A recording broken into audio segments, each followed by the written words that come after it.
고린도전서 7장입니다. 계속해서 사도 바울은 교회에 당면한 문제들에 대해서 이야기를 하고 있습니다. 고린도전서 후서에 나와 있는 대부분의 교회가 당면한 문제의 해결 방법은 오늘날 교회에 적용해도 조금도 손색이 없습니다. 그 당시 특별한 풍습에 무슨 머리에다가 뭐 수건을 쓰고 예배를 드려야 되냐 말해야 되냐 이런 거는 이제 시대적 배경이지만 기타 성도들이 일상생활, 육신적인 생활을 이 땅에서 영위할 때에 필요한 문제들이 교회에서 발생했을 때 해결 방법이 있는데요. 7장에서는 결혼 문제에 대해서 주로 많이 했고요. 그 다음에 재혼 문제, 이혼 문제, 그 다음에 교회 안에서 세상 직분들을 어떻게 할 것인가. 예를 들어서 사장하고 그 직원이 한 교회에 나오면 또 어떻게 지내야 될 것인가 아주 실천적인 문제들이 많이 기록이 되어 있습니다. 너희가 쓴 문제에 대하여 말하면 남자가 여자를 가까이 아니함이 좋으나. 자, 6장까지는 지금까지 근로의 집 하인들이 와서 집사람들이 와서 이야기를 했을 때 그 문제에 대해서 해답을 줬고요. 이거는 이미 써서 고린도 전전서로 해서 보냈습니다. 근데 그 편지가 안 전해져요. 그러나 상관이 없습니다. 왜냐하면 이 고린도 전서 1장에서 6장까지 자세히 다시 나와 있기 때문에 안 전해져도 별 우리한테 큰 해가 되지는 않습니다. 자, 그래서 지금부터는 이제 너희가 쓴 문제, 이게 무슨 얘기냐면 지금 16장에 가면은 3명의 집사들이 와가지고 교회에 당면한 문제들을 1, 2, 3, 4, 5, 6, 7, 8에서 써왔습니다. 그래서 그 문제에 대해서 일일이 답을 해서 쓰는 서신이죠. 답장입니다. 너희가 쓴 문제에 대해 말하면 남자가 여자를 가까이 아니함이 좋으나 음행을 피하기 위하여 남자마다 자기 아내를 두고 여자마다 자기 남편을 두라. 이제 여기 가까이 아니함, 가까이 한다. 이게 원어적으로 보면은 이제 그 남녀 간의 성관계를 이야기합니다. 그래서 이것은 결혼, 이렇게 바로 우리가 직결해서 얘기를 할 수 있는데요. 사도 바울은 이제 남자가 여자를 가까이 아니함이 좋다. 이게 어떻게 보면 이게 조금 앞뒤가 안 맞는 말 같죠. 사도 바울은 다른 편지에서는 꼭 하나님께서 허락하신 귀한 가정이라는 얘기도 많이 했고요. 또 그렇게 했는데 여기서는 했는데 여기는 이제 특별한 상황이 있기 때문에 봐야 됩니다. 왜냐하면 사도 바울 자신도 지금 결혼을 하지 않았습니다.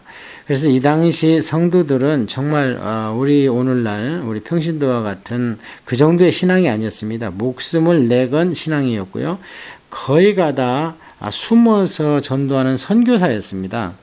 그래서 하나님께 진력하려면 여자를 가까이, 그러니까 결혼을 하지 않는 것이 오히려 주님께 온통 헌신하는 데 더 도움이 된다. 그래서 주님의 진짜 종이 되려면 뭐 그냥 어설픈 평신도 생활하고 그런 거 말고요. 진짜 종이 되려면은 남자가 혼자 있는 게 좋다. 그런 얘기입니다. 그런데 문제가 있습니다. 왜냐하면 하나님께서는 아담과 이브를 만들어 놓고 준 복 중에 하나가 충만하고 번성하고 정복하고 다스리라는 거 있는데 그러려면 자식이 필요하죠. 그래서 남성한테는 여자를 가까이 하고 싶어 하는 그 욕망을 같이 줬습니다. 그게 욕망이 아니라 자연적인 거죠. 그런 이제 성욕인데요. 그래서 음행을 피하기 위해서 남자마다 자기 여자를 두고 여자마다 자기 남편을 두라. 그래서 남자한테 항상 문제가 있죠. 이런 사회적으로 오늘날도 봐도 여자들한테야 가끔 문제가 있지만 항상 이런 이성관계에서 남자가 문제입니다. 그래서 남자가 혼자 하나님께 진력 헌신하면 좋겠지만 문제는 음행, 이게 있다는 겁니다. 그래서 그래서 아내를 두고 차라리 선교는커녕 음행에 빠져서 사단의 놀이가 되고 하나님 영광 가릴 바에는 아내를 두라. 남편은 그 아내에 대한 의무를 다하고 아내도 그 남편에게 그렇게 할지라. 이때 의무는 이제 그런 이성적인 그런 의무를 얘기하는 것이지, 뭐 남자는 돈 벌어와야 되고 여자는 가정과 자녀 기우 그런 의무가 아니고, 지금은 결혼에 대해서 이성 문제에 대해서 중점적으로 사도 바울이 지금 의견을 피력하고 있죠. 남편은 그녀에 대해 의무를 다하고, 그러니까 잠자리를 자기 의사에 한해서 그걸 피하지 말라는 거예요. 아내는 자기 몸을 주장하지 못하고 오직 그 남편이 하며 남편도 그와 같이 자기 몸을 주장하지 못하고 오직 그 아내가 하나니 같은 맥락입니다. 서로 분방하지 마라. 이게 지금까지 한 얘기의 결론이죠. 다만 기도할 틈을 얻기 위하여 합의상 얼마 동안은 하되 다시 합하라. 이는 너희가 절제 못함으로 말미암아 사탄이 너희를 시험하지 못하게 하려 함이라. 제가 이제 구약을 가르치고 통독하고 세미나하고 이러면서 보면은요, 무슨 일이 있냐면 하나님의 거룩한 일을 하려면은 3일 동안 여자를 가까이 하면 안 된답니다. 그리고 다윗 왕도 피신할 때 보면 노베에서 그 아비멜렉 아이도벨입니까? 그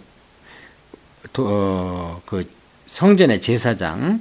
그래 이제 사울을 피해서 가는데 여기 무슨 먹을 것과 좀 칼이 있느냐 했을 때 보면 그때 먹을 것이 이제 뭐냐면 성전에서 드러내온 떡이 있습니다. 아주 거룩한 떡이죠. 그 아무나 먹으면 안 되죠. 근데 원체 이제 배가 고파 하니까 그 떡밖에 없는데 이 떡은 성스러운 거기 때문에 여자를 가까이 해서는 안 된다. 그러니까 그때 다윗도 그렇게 얘기하잖아요. 아이고, 우리가 지금 경겁 중에 있는데 무슨 여자를 가까이 합니까? 그러니까 이제 준단 말이죠.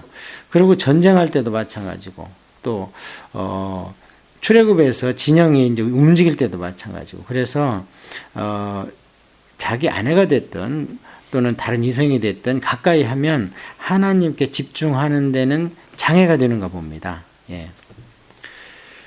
그래서 이제 작전 기도를 한다든지 특별히 기도할 제목이 있으면 하나님에 집중하기 위해서 비록 자기 아내지만 한 방에서 합방을 하지 말도록 하라. 그러나 내가 이 말을 하면 허락이요 명령은 아니니라. 참 이상한 말이죠. 왜냐하면 성경에 있는데 지금 이제 먼저 참고로 말씀드리면 사도 바울이 답장을 쓰면서 4단계로 자기 의견을 그 카테고리를 정합니다. 첫째는 명령입니다. 이것은 주님의 명령인 거죠. 그 다음에 두 번째는 허락입니다. 여기 나와 있는 허락. 그 다음에 세 번째는 권면입니다. 그 다음에 네 번째는 내 의견입니다. 이렇게 4가지로 나누어서 이야기를 합니다. 자, 그렇다면 같은 성경에 있는 어떤 그 구절이 층하가 있느냐, 우열이 있느냐? 그렇지 않습니다. 우열이 없고 성경은 디모데후서 3장 16절이나 베드로전서 보면 반드시 하나님의 감동으로, 성령의 감동으로 쓰여졌기 때문에 동일합니다. 그러니까 이제 어떤 사람들은 예수님의 말씀을 사복음서에서 빨간 글씨로 써있고 나머지 지문이나 사도들의 얘기나 기타 의견들은 이제 검정 글씨로 써 있어요.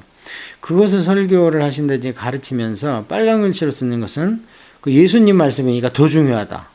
이렇게 얘기를 하는, 참, 그건 어처구니가 없는 얘기입니다.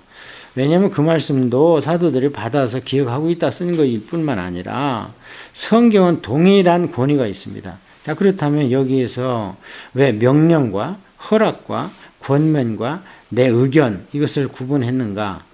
그 당시에는 사도 바울이 이게 성경이 될 줄을 몰랐습니다. 성령이 충만해서 쓰면서 아직 주님한테 기도를 했는데 응답을 못 받았기 때문에 하나님 보시기에 송구스러워서 마치 내 의견을 하나님의 명령처럼 이렇게 여길까 봐 기도해서 응답받지 아니한 것은 자기 의견을 그렇게 썼다 이렇게 했을 뿐인데 나중에 이것을 성경으로 추인했기 때문에 권위는 똑같습니다. 이게 참 사도 바울의 겸손한 점이죠. 오늘날은 보면은 조금 기도 좀 하는 분들 보면 그냥 자기 생각인데 하나님이 하셨다. 성령님이 내 안에서 말씀하셨다. 근데 나중에 얼마 지나고 봐서 보면은 그 결과 그게 아닌 거예요. 그래서 우리가 이런 걸 볼 때 오히려 사도 바울의 그런 겸손함을 봐야지. 그리고 정말 하나님한테 기도해서 받은 말씀, 그런 확신성, 그리고 아직은 내가 기도해서 못 받았지만 내 생각, 이런 것을 구분해서 얘기하는 그런 겸손함을 봐야 됩니다. 그래서 절대 성경은 어떤 거 하나 층하고 우열이 없습니다. 나는 모든 사람이 나와 같기를 원하노라. 그러나 각각 하나님께 받은 자기의 은사가 있으니 이 사람은 이라고 저 사람은 저러하니라. 여기서 이제 사도 바울이 나와 같은, 나중에 뒤에 한 번 더 나와요. 나와 같기를 원한다는 것은 사도 바울은 혼자 선교를 다녔습니다.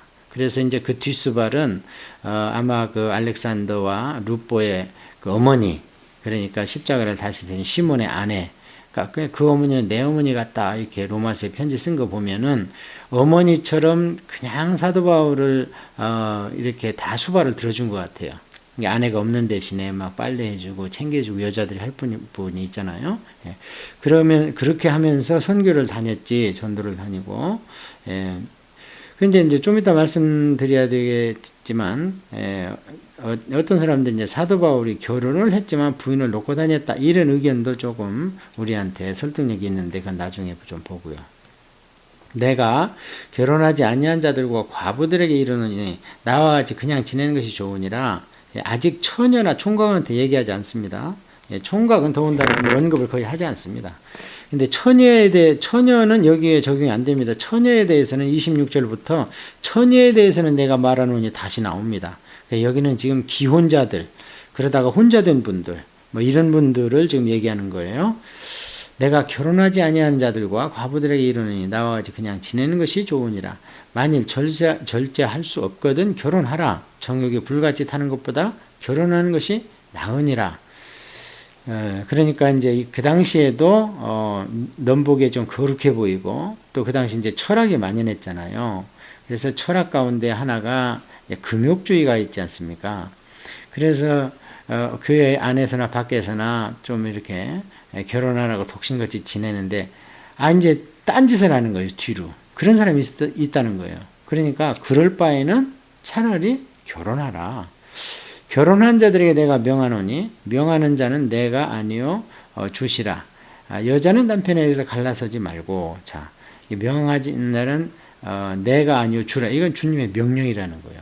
이거는 기도에서 받은 겁니다, 지금. 만일 갈라섰으면 그대로 지내든지 다시 그 남편과 화합하든지 하라. 남편도 아내를 버리지 말라. 갈라섰다가 다시 그 남편과 화합하는 게 다른 남자 만나는 것보다 좋다. 통계상으로 보면요, 초혼이 이혼하는 경우보다 재혼이 이혼하는 경우가 훨씬 많답니다. 초혼이 이혼하는 경우는 지금 세대이 참 아주 형편없는 세대인데 뭐 한 30, 40% 되는 것 같은데요. 재혼한 분들이 이혼하는 확률은 80%랍니다. 그러니까 참 사도 바울도 이런 말을 했는데, 근데 구약에는요, 이혼하면 사실 그 남편하고 그 부인하고 살지 말라는 거예요. 왜냐하면 그 부인이 구약 때는 다르게 이게 여자분들이 벌어먹을 수 있는 수단이 없습니다. 그래서 또 시집 갈 수밖에 없어요. 그래서 다른 남자한테 시집 갔으면 데려오지 말라는 거예요. 다윗은 그랬죠. 그런데 다윗은 참 특별한 경우입니다만, 그 미갈을 다시 그냥 빼어서 데려오니까 미갈의 현 남편이 울고 막 난리를 피고 하는 게 우리가 구약 성경에 있습니다. 완전한 사람은 없습니다. 다윗이 아니라 하나 없는 사람도. 자, 그래서 남편도 아내를 버리지 마라. 이게 이혼하지 말라는 겁니다. 그 나머지 사람들에게 내가 바로 이는 주의 명령이 아니라, 만일 어떤 형제에게 믿지 아니하는 아내가 있어 남편과 함께 살기를 좋아하거든 그를 버리지 말며, 이게 이제 권면인데요.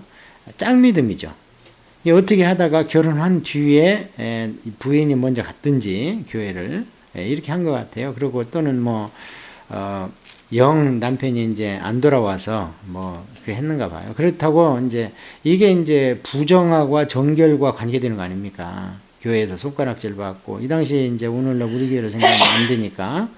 그래서 그런 한이 있더라도 만약에 부인이 교회를 다녀서 정결하게 됐다 하고 남편이 교회를 안 와서 부정하다, 그렇다고 그 부정이 부인한테 가는 게 아니라는 겁니다. 구약에는 그렇게 볼 수 있는 구절들이 좀 있지만 신약 때는 이제 그렇지 않다는 거예요. 어떤 여자가 믿지 아니하는 남편이 있어 아내와 함께 살기를 좋아하거든 그 남편을 버리지 말라. 믿지 아니하는 남편이 아내로 말미암아 거룩하게 되고 믿지 아니하는 아내가 남편으로 말미암아 거룩하게 되나니 그렇지 아니하면 너희 자녀도 깨끗하지 못하리라. 그러나 이제 거룩하니라. 그래서 이게 마치 믿는 아내 치마폭 잡고 천국 갈 수 있다, 또는 엄마의 치마폭 잡고 천국 갈 수 있다, 그런 얘기 같은데요. 이런 그 얘기가 아니고요. 거룩하게 오히려 네가 본을 보이고 해서 거룩이 남편에게 옮겨져서 혹시 구원받을 수 있지 않느냐. 이렇게 얘기를 한 것이지, 이게 이제 당장 무슨 타인의 아내의 의가 남편에게 옮겨간다 이런 얘기가 결코 아닙니다. 그러니까 남편의 부정이 옮겨가는 거 아니니까 절대 남편이 좋아하거든 믿음에 관계없이 같이 살라. 혹 믿지 아니하는 자가 갈리거든 갈리게 하라. 형제나 자매나 이런 일에 구애될 것이 없느니라. 그러나 하나님은 화평 중에서 너를 부르셨느니라. 제일 중요한 것은 짝믿음이고 한쪽이 안 믿는다고 해서 맨날 치고받고 싸우고 이렇게 하라는 게 아니고 되도록이면 화평하게 유지하라는 거예요. 하나님은 화평하는 것을 먼저 원하는 거니까. 왜냐하면 그 남편이 언제 어느 순간에 구원받을지 모르잖아요. 자, 아내된 자여 내가 남편을 구원하는지 어찌 알 수 있으며 남편 된 자여 내가 내 아내를 구원할지 어찌 알 수 있으리요. 앞에 설명한 대로입니다. 오직 주께서 각 사람에게 나누어 주신 대로 하나님이 각 사람을 부르신 그대로 행하라. 내가 모든 교회에서 이와 같이 명하노라. 이것은 이제 사도 바울의 명령입니다. 자, 이제는 그러면 교회에 나와 있는 사람들의 사회적인 신분이나 이런 거에 대해서 또 이야기를 합니다. 할례자로서 부르심을 받은 자가 있느냐? 무할례자가 되지 말며 무할례자로 부르심을 받은 자가 있느냐? 할례를 받지 말라.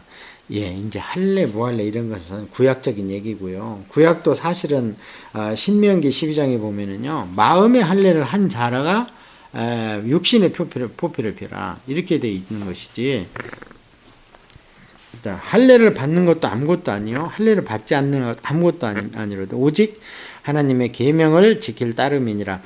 줄치고 이 하나님의 계명은 구약의 율법이 아닙니다. 구약의 율법 하나님의 계명을 따르고 그럼 할례를 해야죠. 이건 그게 아니고 신약의 하나님의 교훈 이렇게 번역을 해서 참 좋았는데요. 명령인데 예수님께서 하나님이시니까 이 땅에 와서 십계명을 다 뜯어고쳤죠. 뜯어고쳤다기보다는 승화시켜놨죠. 왜냐면 살인하여 살인자가 아니라 미워하는 것도 살인자다 이러면서 인간은 그런 말 못하지요. 왜냐면 구약의 십계명 하나님의 명령인데 하나님의 명령 위에 더 명령을 승화시키려면 하나님만 하셔야 됩니다. 그래서 여기는 예수님을 통해서 주신 이웃사랑과 하나님 사랑, 그 사랑에 대한 교훈을 이야기하죠. 각 사람은 부르심을 받은 그 부르심대로 지내라. 네가 종으로 있을 때 부르심을 받았느냐? 염려하지 말라. 그러나 네가 자유롭게 될 수 있거든 그것을 이용하라. 오늘날 유념해야 됩니다. 왜냐하면 신앙을 보고 직분을 줘야 되는데 오늘날은 세상 신분을 보고 직분을 주는 경우가 참 허다해요. 그래서 이 당시에도 뭐 좀 그런 게 있었나 봐요.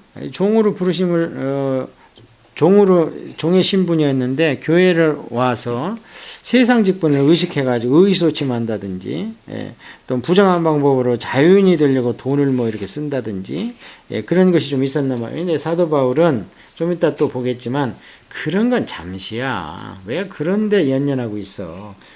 오히려 식당에 들어가서 허드렛 일 하는 상급이 더 클 수 있어. 주 안에서 부르심을 받은 자는 종이라도 주께 속한 자유인이요. 육적으로 종해도 영적으로는 자유인이다. 또 그와 같이 자유인으로 있을 때 부르심을 받은 자는 그리스도의 종이니라. 너희는 값으로 사신 것이니 사람의 종이 되지 말라. 형제들아 너희는 각각 부르심을 받은 그대로 하나님과 함께 거하라. 그러니까 한마디로 얘기하면요, 세상 신분을 너무 의식하지 마라. 교회 직분에 그냥 충성하도록 하라. 자, 이렇게 해서 이제 앞에 몇 가지를 살펴봤죠. 그 다음에는 이제 처녀에 대해서 이야기합니다. 오늘날 이제 처녀뿐이 아니고 총각들도 장가를 안 가서 참 부모님들이 마음이 아픈데, 마찬가지입니다. 처녀에 대해서는 내가 주께 받은 계명이 없으되, 처녀 총각이 결혼하는 건 당연히 여겼는데, 이 당시에 이제 처녀 총각이 결혼을 안 하고 그런 문제가 교회에 생기니까 써가지고 온 것 같아요. 그러니까 이제 처녀에 대해서 미처 응답을 못 받았어요. 그래서 솔직히 말을 합니다. 처녀에 대해서는 내가 주께 받은 계명이 없으되 예, 여기 계명이라고 또 얘기했죠 아까. 예, 이게 이제 구약의 율법을 얘기하는 게 아니고 교훈이나 신약적 주님의 그런 계명입니다. 주의 자비하심을 받아서 충성스러운 자가 된 내가 의견을 말하노니 내 생각에는 이것이 좋으니 곧 임박한 환난으로 말미암아 사람이 그냥 지내는 것이 좋으니라. 임박한 환난 줄치해야 됩니다. 이게 대단히 중요한 단어입니다. 그래서 오늘날 만혼 결혼을 늦게 하는 아직도 하지 않은 그 노총각 노처녀들이 있는데요. 두 가지 실수를 하는 것 같아요. 제가 볼 때는 사도 바울이 이런 얘기를 하지 않았느냐. 사도 바울이 이런 얘기 한 것은요. 그 당시에 기독교인은 엄청나게 핍박을 받았을 뿐만 아니라 그 다음에 사도 바울은 기도하는 자이기 때문에 앞으로 교회와 성도에게 네로 황제를 통한 핍박이 어떠하리라는 것을 알고 있었으며 또한 그 당시에 12사도와 사도 바울은요 기회가 있을 때마다 주님이 곧 오신다는 설교를 하고 돌아다니셨습니다. 그래서 주님이 오시면은 오시기 바로 전에 큰 환란이 있다는 것을 문자 그대로 믿었습니다. 이들은. 그래서 이들은 전천년설입니다. 그래서 세상 끝은 항상 악으로 치닫는다. 예. 그래서 성경도 요한계시록으로 그렇게 얘기를 하고 있는데 오늘날 뭐 다른 교단에서 다른 말을 하니까 참 속이 상하는데요. 이런 사상이 있었기 때문에 보아하니 곧 임박한 환란이 있다. 그렇다면 처녀가 애를 임신했다든지 갓난애가 있으면 피신할 때 얼마나 힘이 들겠습니까? 오직하면 주님께서도 그런 난리가 겨울에 나지 않도록 기도하라 할 정도로 그 환란은 지극히 힘이 든 환란인데요. 사도 바울이 그랬기 때문에 처녀들한테 결혼 안 하는 게 좋다 얘기를 했고, 두 번째, 요즘에 이제 얘기를 하다 보면 늦은 만혼에 있는 처녀 총각들이 주님이 준비하고 예비하셨다는 거예요. 그렇지 않습니다. 주님께서 우리를 예비하고 준비하고 예정한 것은 우리의 구원입니다. 그러면 아침에 밥, 점심에 밥 이것도 주님께서 예비해서 먹습니까 우리가? 그렇지 않습니다. 우리한테는 자유의지가 있고 선택할 수 있는 하나님께서 주신 창조적 의지가 있습니다. 자유의지가.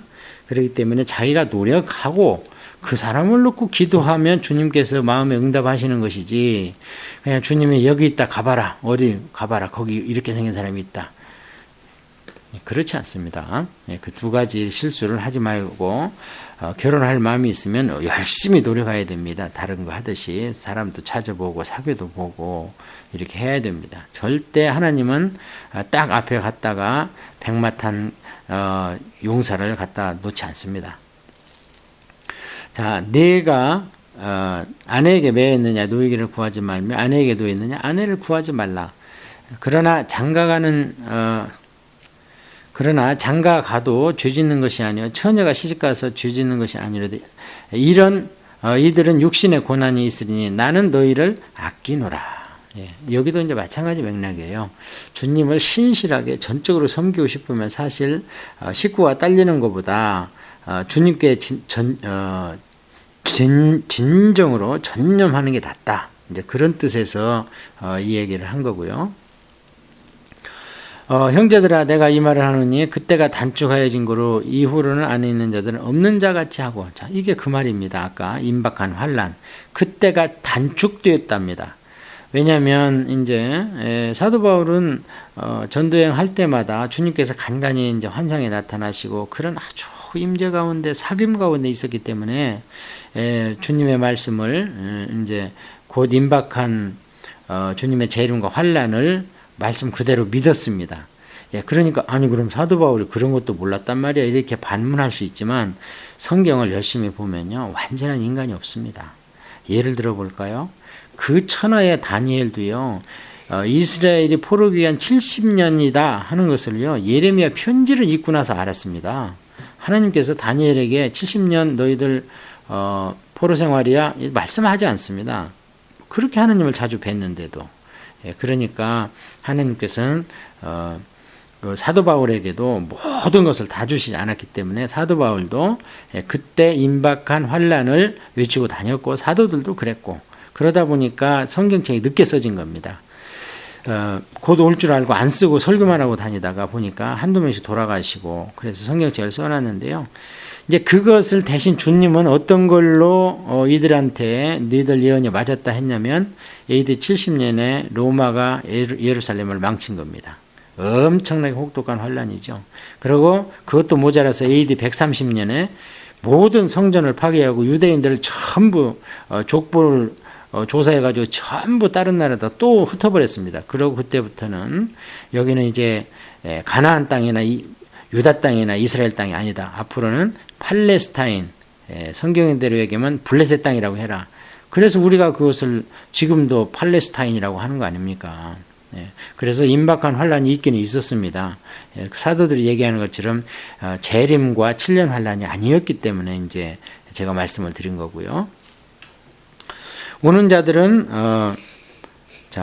안에 있는 자들은 없는 자 같이 하고 그랬죠. 왜 그랬냐면 지금 아내가 있어서 참 우리가 얼마나 좋습니까? 많은 부분 정말 할 수 없는 부분 많이 채워주고 있잖아요.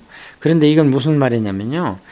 이제 주님이 오고 우리가 천국에 가면 아내가 필요 없습니다. 그래서 그런 것을 환란을 이제 염두에 뒀을 뿐만 아니라 하나님 나라에 가면 그렇다는 거예요. 자, 우는 자들은 울지 않는 자 같이 하며 지금 막 도망다니고 어렵고 힘들고 그렇죠. 우리도 예수님 믿으면 좀 편할 줄 알았는데 믿으면 믿을수록 더 힘들잖아요. 그게 우는 자입니다. 그런데 울지 않는 자 같이 하랍니다. 왜요? 곧 우리가 천국에 가면 지금 우는 울음이 그 눈물이 보석과 같이 담겨가지고 우리 곁에 하나님이 선물로 주신다. 기쁜 자들은 기쁘지 않는 자같이 하며 매매하는 자들은 없는 자같이 하며 이게 지금 다 환란 때와 그 다음에 우리가 천국에 입성했을 때 두 경우를 가지고 이 말씀을 하는 겁니다. 잘 이해를 해야 됩니다. 그렇지 않으면 이게 앞뒤가 안 맞는 말 아닙니까 지금. 자, 그래서 세상 물건을 쓰는 자들은 다 쓰지 못하는 자같이 하라. 이 세상의 유형은 지나감이라. 자, 이게 지금까지 이 이야기를 했던 말의 열쇠입니다. 그러니까 막 세상 물건 막 쓰고 많이 쟁여놓고 하는데 사실은 이거 다 쓰지 못. 내일 당장 오늘 저녁에 주님이 데려가 버리면 끝 아니냐. 그러니까 그런 것을 너무 의시된다든지 너무 또 아낀다든지 어떤 분들은 그냥 계속 아낍니다. 근데 쓰기 전까지는 내 것이 아닙니다. 절대. 은행의 돈도 내가 써야 내 돈이지 벌었다고 그게 내 돈이 아닙니다. 물론 자녀들한테 주고 하면 내 돈이죠. 왜냐하면 내 새끼들이니까. 그러나 뭐 그렇지 못하고 은행에 쟁여 있다가 뭐 어떤 불상사를 당하면 그 돈 갖다 다 써야 되는데 만약에 돈이 없다면 뭐 사회복지라도 받고 막 이렇게 할 텐데 하여튼 그렇습니다. 쓰는 거 사용해야 내 것입니다. 그게. 너희가 염려 없기를 원하노라. 장가가지 않는 자는 주의 일을 염려하여 어찌하여야 주를 기쁘시게 할까 하되 장가간 자는 세상 일을 염려하여 어찌하여야 아내를 기쁘게 할까 하여. 아까 설명한 대로 그 말씀입니다. 하나님 일에 진력하고 싶으면 혼자 있는 게 낫다. 마음이 갈라지며 시집가지 않는 자와 처녀는 주의 일을 염려하여 몸과 영을 다 거룩하게 하려 하되 시집간 자는 세상 일을 염려하여 어찌하여야 남편을 기쁘게 할까 하느니라. 내가 이것을 말하면 너희의 유익을 위하며 너희에게 올무를 놓으려 함이 아니니 오직 너희로 하여금 이치에 합당하게 하여 흐트러짐이 없이 주를 섬기게 하려 함이니라. 이게 중요합니다. 줄쳐야 됩니다. 결혼을 하든 안 하든 그게 중요한 게 아니고 이치에 합당하게 있는 그 상태에서 흐트름 없이 주를 섬기기라. 흐트름 없이 이게 정직이라는 단어입니다. 구약에는. 그냥 앞뒤 좌우 안 보고 그냥 지발로 반드시 간다는 거예요. 그러므로 만일 누가 자기의 약혼녀에 대한 행동이 합당하지 못한 줄로 생각할 때에 그 약혼녀의 혼기도 지나고 그같이 할 필요가 있거든 원하는 대로 하라. 그것은 죄된 것이니 그들로 결혼하게 하라. 그러나 그가 마음을 정하고 또 부득이한 일도 없고 자기 뜻대로 할 권리가 있어 그 약혼녀를 그대로 두기로 하여도 잘하는 것이니라. 이건 뭐 설명할 필요가 없겠죠. 약혼하고 있는데 이제 약혼과 결혼의 기간이 좀 있습니다. 그래서 그런 파혼의 사유가 있더라도 결혼을 하는 것이 좋고 만약에 안 해도 된다면 또 안 하는 것도 좋다. 그러므로 결혼하는 자도 잘하거니와 결혼하지 아니하는 자는 더 잘하느니라. 아내는 그 남편이 살아있는 동안에 매여 있다가 남편이 죽으면 자루와 자기 뜻대로 시집 갈 것이나 주 안에서만 할 것이니라. 그러나 내 뜻에는 그냥 지나는 것이 더욱 복이 있으리로다. 나도 또한 하나님의 영을 받은 줄로 생각하노라. 그렇기 때문에 내 말이든 또는 내가 권면이든 전부 하나님의 영을 받았기 때문에 성경 안에 다 지금은 들어와 있지 않습니까? 그래서 우리가 7장에서는 다 아는 얘기입니다. 그냥 그 당시 상황을 조금 더 설명을 했을 뿐이고요. 그래서 이제 혼자 살되 정말 하나님의 전력 안 하면요 위선입니다. 사실은 천주교도 독신이 아니었습니다. 중세기의 독신으로 그들이 뭐 있어 보이려고 그랬는지 어째서는 잘 모르겠습니다만은 그 자기들이 만든 거고 그들이 자랑하는 초대 교황이 베드로라는 건데 베드로 결혼했잖아요. 그러니까 그런 거에 우리가 너무 세상 일에 결혼이나 또는 재물이나 시간이나 이런 것을 또 어떤 물건이나 이런 것을 이 세상이 다다 그런 생각을 가지고 상대하지 않도록 주의하라 이런 말씀이 있다고 볼 수 있고요. 이제 다음에 8장에서는 이제 우상 문제를 한번 또 다뤄봅니다.